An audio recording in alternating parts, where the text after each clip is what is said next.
Hello everyone, welcome back to Believer Science Academy Bangalore.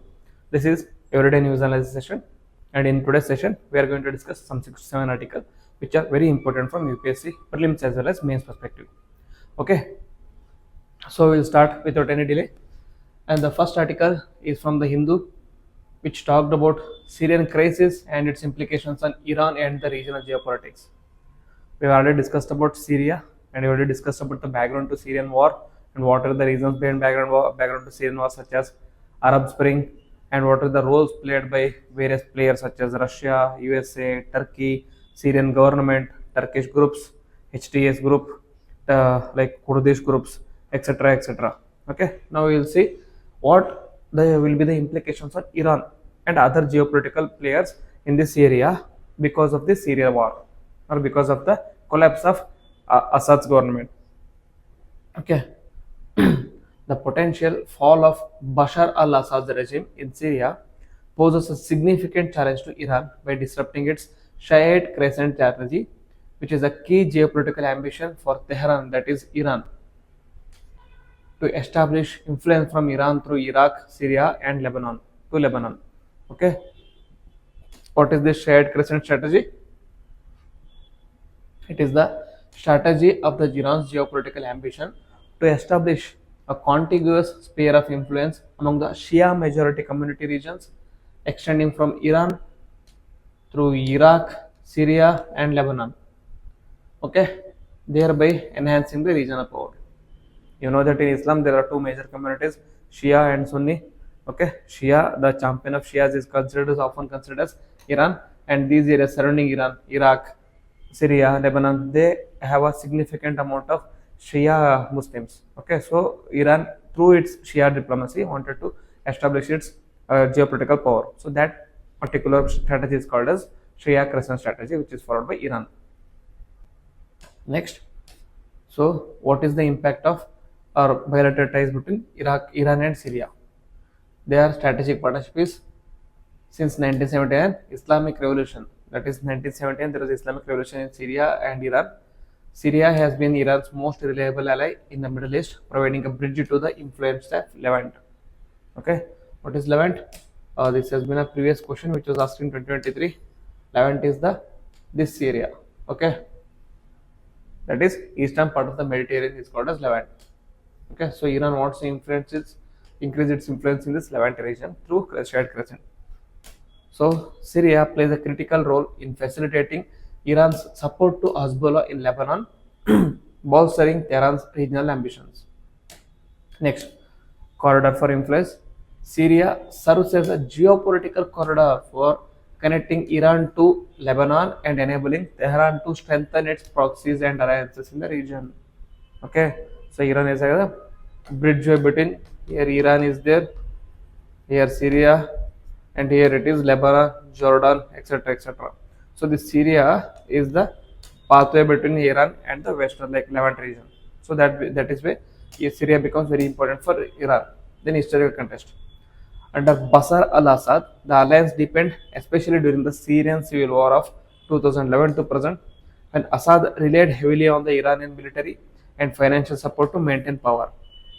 Okay, so Iran has been a constant supporter of Bashar al-Assad, but now due to the fall of this Bashar al-Assad, it is going to have implications. So what are the challenges of Tehran? Challenges for Tehran due to the Syrian war. First and foremost is loss of influence. Okay, if Assad's regime collapses, Iran will lose a key ally and a strategic foothold in the region, disrupting its influence in the Levant and weakening its Shiite crescent strategy. Okay, and then operational setbacks. Here, Israel has repeatedly targeted Iranian and Hezbollah assets in Syria, already limiting Tehran's operational capacity. The fall of Assad would exacerbate Iran's military and diplomatic challenges. Okay, Iran is already focused on fighting with like Israel or Hezbollah, and now like Syria has already collapsed, so it becomes difficult for Iran to manage both Syria as well as Israel. Okay, then regional competition. Now that there is a vacuum in Syria, all the regional powers such as Turkey, Saudi Arabia, and other Gulf states would want to increase their influence. So rival power sector, key Gulf states, Saudi Arabia, UAE may move to fill in the power vacuum, diminishing Iran's regional leverage.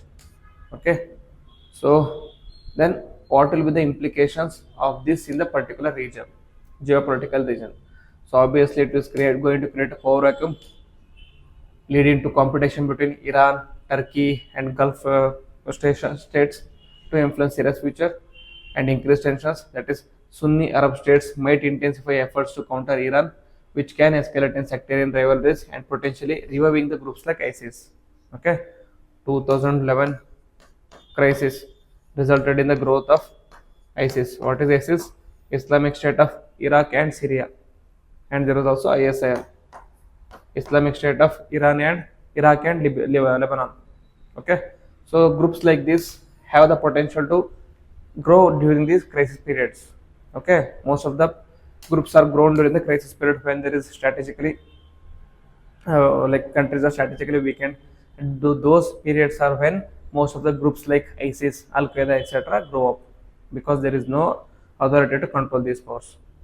Then Israel's strategic posture, that is, Israel is likely to adopt an aggressive status or aggressive stance to prevent Iran and Hezbollah from re-establishing influence in Syria and Lebanon. Then Western involvement is also there, obviously, that is, the US and Europe could enhance diplomatic and military involvement to curb Iranian influence and prevent militant organizations from exploring the instability. Then, so what about India? What is India doing in these circumstances? So there are certain steps which have been taken by Indian government. That is India Middle East European Economic Corridor. That is IMEEC, which was launched in G20, India's G20 presidency. It aims to enhance trade and connectivity between India, Middle East, and Europe. The key countries in order: UAE, Saudi Arabia, Jordan, Israel, and European nations. Okay, it is going to connect India to the Middle East, from Middle East to Europe. And then joint action plan with GCC, Gulf Council countries.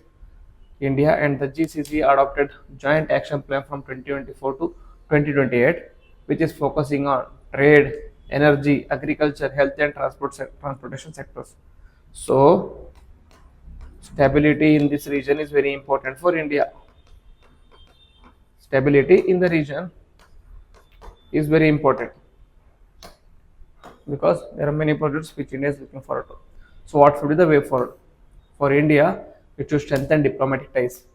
Diplomatic ties, it should engage with the key regional powers like Saudi Arabia, United Arab Emirates, and Turkey to promote stability in Syria and safeguard its trade and energy interests.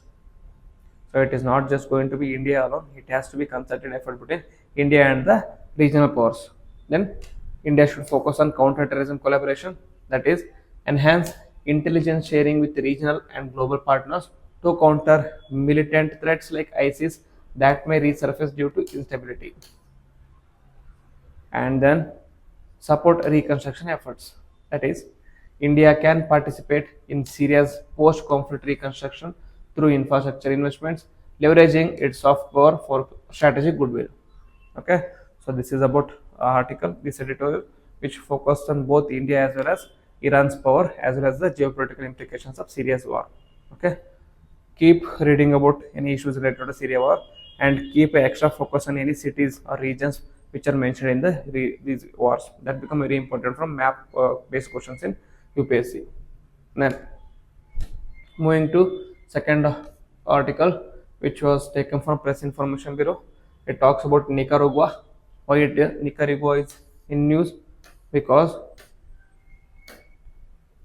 India and Nicaragua have signed an umbrella agreement on quick impact projects. Okay, so India and Nicaragua have signed a project, that is why Nicaragua become very important. So the agreement aims at socio-economic development by implementing quick impact projects in Nicaragua, which will directly benefit local communities. So now you might think, okay, India and Nicaragua, what is Nicaragua? Is it a country? Is it a state? Is it a bird? Is it an animal? What is it? So Nicaragua is a country in the Latin American region, okay, Central American region. So if this is North America and if this is South America, this part is called as Central America or Latin America. So this part hosts Guatemala, Honduras, El Salvador, Belize, Costa Rica, Panama, etc., etc. And in the center of this Central America, there is Nicaragua, which connects both, which shares boundaries with both Pacific Ocean as well as Atlantic Ocean. Okay, so after Nicaragua, there is Costa Rica and then Panama. They also both share boundaries within both the like oceans. Okay, so this map becomes very important from UPSC perspective because India is involved in Central Asian region. So just have a look of this map.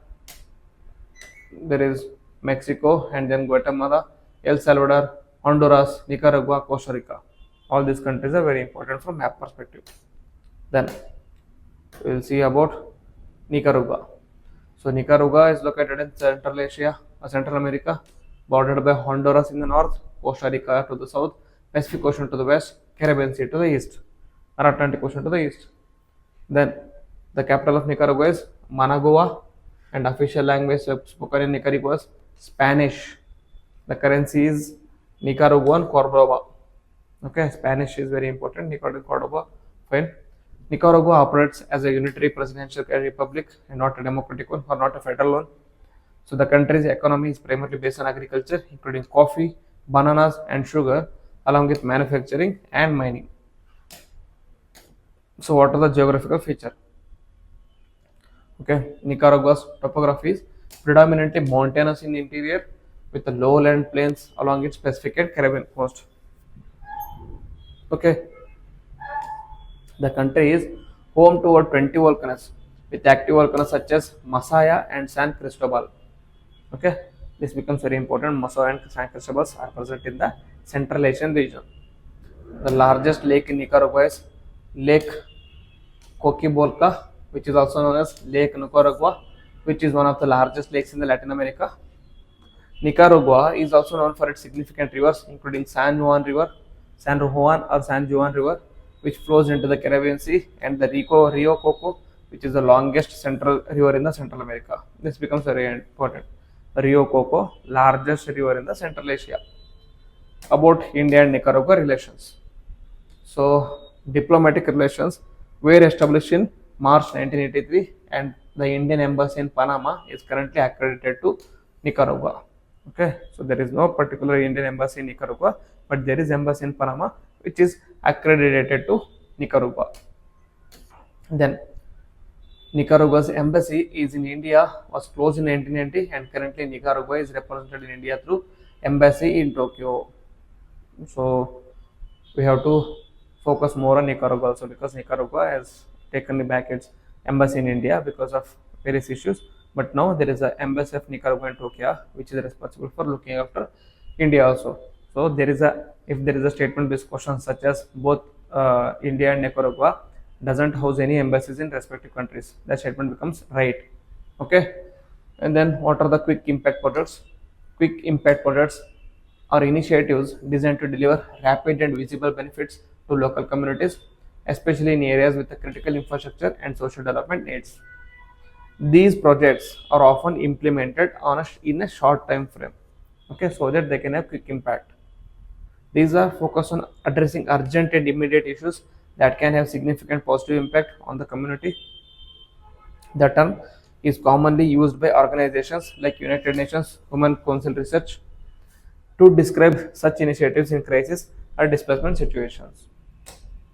So examples of quick like impact projects may include building roads in remote areas to improve connectivity, establishing community centers that serve as hubs for local services, improving healthcare facilities, upgrading education infrastructure. All this comes under quick infrastructure projects, and India is involved in quick infrastructure project in Nicaragua. That is the news, and that becomes very important. Then another topic here is it is from Press Information Bureau again. It talks about Kaleshwaram lift irrigation project. Why it is in news? It is in news because Kaleshwaram lift irrigation project is a landmark multi-purpose irrigation initiative in Telangana in India, designed to address the region's water needs for irrigation, drinking, and industrial purposes. So, the recent update of recent news is the National Dam Safety Authority of India is expected to release its final report on the KLIP soon, excluding the aspect of conducting geotechnical tests. Okay, so it said that apart from conducting geotechnical test, we'll give a final report on KLIP. So what are the key highlights of KLIP? The location, it is on Godavari River in Kaleshwaram, Bhupalpalli in Telangana. It is world's largest multi-stage lift irrigation project. This statement becomes very important. You might think largest projects related to irrigation might not be in India, it might be in USA or China, etc. etc. But in reality, this will be the largest multi-stage lift irrigation project in India in the world. Okay, and it spans a distance of around 500 kilometers through 13 districts, utilizing a canal network over 1,800 kilometers. So very important, very significant. So what is its purpose? It is designed to irrigate 45 lakh acres across 20 of the Telangana's 31 districts, including Hyderabad and Secunderabad. It provides municipal water supply to Hyderabad and drinking water supply to nearby villages. It will support industrial needs and manages evaporation losses. So what will be the water sources and allocation? So total water produced will be 240 TMC, of which 195 will be Medigadda barrage, 20 from the Sirpada Yalamalli project, 25 from groundwater resources, not necessary. Allocation backload 169 TMC for irrigation, 34 municipal water needs of Hyderabad, 16 TMC for industrial users, 10 TMC for drinking water nearby, remainder allocation for evaporation loss. Not very important, but you can just remember it is used for irrigation, water, industries, drinking water, municipal water, and evaporation loss. Everything is accounted. So, what is the geographical significance? It influences upstream of Pranahita Godavari confluence. Pranahita is one of the tributaries of Godavari. So, this project is going to influence the upstream of Pranahita. The Pranahita river, which is fed by tributaries like Wardha, Venganga, and Venganga rivers, forming the seventh largest drainage basin in India. Okay, so though Pranahita is a tributary of Godavari, it itself has a multiple smaller tributaries which is feeding upon it. Pranahita on its own is seventh largest drainage basin in India. Okay, so very important. Then another article which is very important from prelims perspective is about CE20 cryogenic engine. Why is it in news? It is in news because ISRO recently conducted a successful sea level hot test of CE20 engine, demonstrating its enhanced performance capabilities. So ISRO, which is one of the flag bearers of science and exploration in India, has successfully completed hot test of CE20 engine. So that is why it becomes very important. So what is CE20? CE20 cryogenic engine is a state-of-the-art propulsion system developed by the Indian Space Research Organization to power its launch vehicles, showcasing India's advancement in space technology. What is propulsion system? Propulsion system is, suppose this is rocket. If this is the rocket, you might have seen like fuel will be induced here. In the fuel, it is going to blast up. So this is called as propulsion system. Okay. So what are the recent milestones that is ISRO has conducted is, so the key features of cryogenic CD20 cryogenic engine is, it is an indigenous development designed and developed by ISRO's Liquid Propulsion System Center. It powers the upper stage of launch vehicle model Mark 3, okay, LVM3, which is supposed to be the carrier for Gaganyaan, okay, which will be considered as a carrier for Gaganyaan. So performance wise, initially qualified to operate as a thrust level of 19 tons, and it successfully powered 6 LME missions to date. Enhanced thrust levels, that is 20 tons of Gaganyaan mission and 22 tons for C32 stage, aimed at increasing LVM3's payload capacity. And then there is innovative features. So what are the innovative features? It is equipped with nozzle protection system to simplify and improve engine testing. Okay, what is nozzle? It is an opening from where like fuel will be entered and where it is going to process. This is the nozzle and it is protected with the protection. It features a nozzle area ratio of 100, critical for performance optimization. It is tested with multi-element igniter with only the first element activated, ensuring the flexibility in ignition control. This is very important. And then, what are the significance of recent test? The recent test validated engine's performance under challenging conditions. It also demonstrated ISRO's capability to tackle complex rocket propulsion challenges. It is also key for Gaganyaan and future space missions, strengthening India's indigenous space capability and technology. Okay, that is why it becomes very important. So, next, Article 5 is about Switzerland and MNF status. Why it is in news? It is in news because Switzerland suspends MFN treatment for India. So, Switzerland has decided to suspend the most favored nation treatment for India under the double taxation avoidance agreements starting from January 1. This decision stems from Supreme Court ruling in India that MFN benefits are not automatically triggered unless officially notified under the Income Tax Act of 1961. Okay, so we'll see what is this MFN and what is double taxation avoidance agreement. So what will be the impact of removing MFN clause? According to the minister, Ranjit Jaiswal, it says that the suspension of MFN treatment will not impact Swiss investments in India or the India EFTA trade and economic partnerships agreement. The TEPA agreement, which is a landmark free trade pact between India, EFTA bloc, that is Switzerland, Norway, Iceland, Liechtenstein, where they commit to 100 billion in investments over the next 15 years, creation of 1 million direct jobs in India.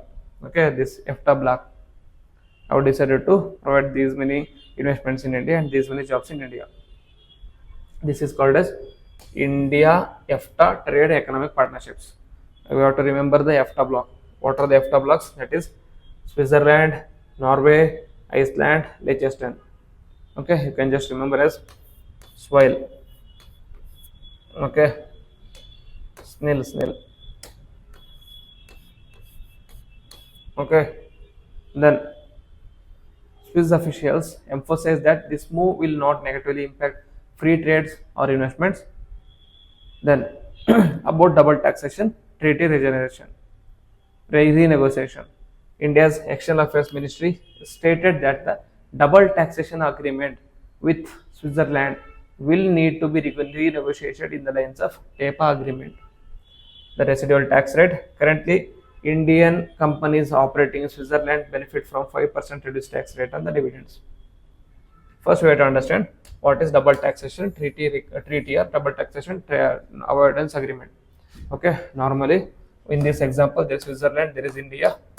Suppose there is a Swiss company. Okay, Swiss company which is investing in India and has set up a factory. Okay, or it is not setting up a factory. There is a factory here only. And the factory is in Switzerland only, but it is selling its goods in India. Okay, goods in India. Since this company belongs to Switzerland, Switzerland is going to tax it. Okay, Switzerland is going to tax it. But now, since this has established a factory, or if it is selling goods in India, India is also going to establish or put levy tax on it. Okay, levy tax on the particular company.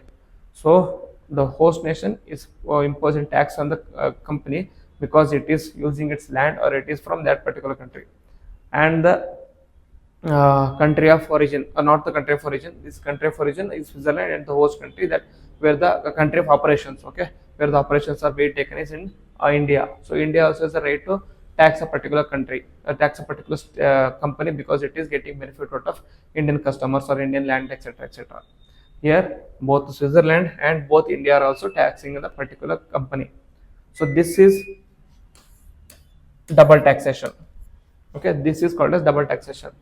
Now, in order to avoid double taxing a particular company, there will be agreements between both the countries. Those countries are called double taxation avoidance agreements. In these agreements, they will agree to certain norms or rules, such as we will be taxed at the base of home only, I will tax at the host, and then you can tax it based on the different areas. Okay, so or whatever the tax will be done here, we will be sharing with each other, or etc., etc. Okay, so that is double taxation avoidance agreement. So what are the reasons behind MFN suspension? The MFN clause suspension was triggered after the Supreme Court's 2023 ruling on multiple petitions, including one by Nestle SA, rejecting automatic most favored nations benefits. Switzerland accepted its decisions to allow the Supreme Court's interpretation of the clause. So, what is MFN? MFN clause is, it also called as most favored nation clause, is a trade principle under the World Trade Organization. It ensures that there should be no discrimination in trade. That is, a country must offer equal trade benefits like reduced tariffs or favored taxes to all the trading partners that are MFN members. Okay, most favored nation in the sense it is not like you are favoring a particular nation very mostly, or you are not favoring a particular nation over others. It simply says that if you are providing a particular country with certain benefits, that benefit should also be provided to all the countries who are members of the World Trade Organization and are also given most favored nation status. If and suppose if a country decides to remove this most favored nation status, okay, most favored nation status, what are the benefits, trade benefits the country is giving to most favored nation countries? Those trade benefit nations are not available to country which has been removed from most favored nations. Okay, hope it is clear. For example, if a country grants a lower tariff to country B, it must offer the same benefit to all the other MFN partners. Okay, this MFN was in news in 2021 also because of Pakistan's Pulwama attack and successive India's removal of most favored nation to Pakistan. So in this case, MFN clause related to tax treatment on dividends under the India-Switzerland DTAA, which led to the current suspension. Okay, so this is very basic but important. Next, there is an editorial in the Hindu. We talked about simultaneous elections are impractical and complicated. The article critiques feasibility and implications of conducting simultaneous election in India, highlighting both practical and constitutional challenges. So, what are the challenges to simultaneous election? First one is logistical nightmare. So, with 1.4 billion people in India, which already conducts elections in multiple phases, holding national and state elections simultaneously would pose a significant logistical and organizational challenges. Then, fixed election timetable. A rigid territorial schedule could come in conflict with the parliamentary system, where governments can lose confidence at any time. Then this compatibility would affect governance, as elections could be forced in the midterm. Okay, and then increased horse trading because of simultaneous elections could lead to political instability, where governments may focus on staying in power rather than the governance. Then this editorial also highlights about anti-defection laws' ineffectiveness in controlling the issue. Okay, those are the challenges. And what are the constitutional frameworks? Constitutional framework is federalism at risk. That is, simultaneous elections under the federalism or undermine federalism, which is the cornerstone of India's constitution. States risk losing their autonomy as political focus may shift towards the national level politics, sidelining the regional concerns or state concerns. Also, it is against checks and balances. That is, India's federal structure balances power between center and state, and a singular election cycle could concentrate power, reducing the critical check. Okay, so it is tilting in more in the favors of center. Then, what will be the impact on democracy? It will reduce accountability because the elections will be held once only now for both Lok Sabha and Rajya Sabha, both Lok Sabha and state assemblies, and as a result, you are not provided more chances to hold a state legislative assembly or parliament accountable. That is, frequent elections ensure continuous political accountability. Simultaneous elections might allow governments to evade public scrutiny for longer periods. Okay, then weaken public participation. That is, voters engage more with local issues during state elections. A single election could blur local and national agendas, diluting the democratic process. We already discussed this one since it was provided in the article, and I thought maybe something extra is there, and few points are different from the previous one which I already discussed. So do make note of important points here. And the conclusion says that while simultaneous elections may seem efficient, they pose significant practical and constitutional democratic risks, ultimately undermine the federal spirit and public accountability.